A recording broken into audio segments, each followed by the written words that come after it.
This home is a remodel, an extensive remodel, transformation. The original house was built in 1907. It had been added onto by some other remodeler in 2005.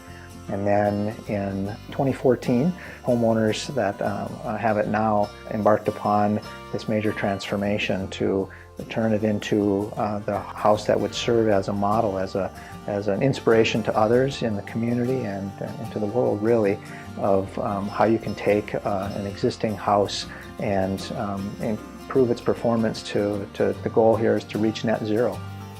The homeowner chose to go geothermal for this project based on the early modeling that we did about what it would take to get to net zero. So we knew that we could produce only a certain amount of energy on the site based on how much roof space we had for solar. And so what you need to do is to reduce consumption as much as possible. So we knew early on that the way to reduce consumption as much as possible was going to be with a ground source heat pump system. The geothermal system integrates great with the other high performance systems in the home. I mean, first of all, the geo system is just so energy efficient. It's great on the site as well. We're a very tight site here.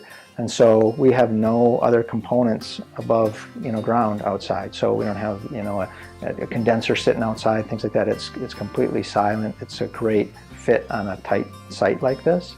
I'd like to say that for a high performance house like this, you want to build tight and ventilate right. And so the geo system works seamlessly with that, with the ventilation system and for the heating and the cooling of the house. Both of these homeowners are educators at their core, and they're passionate about the environment at their core.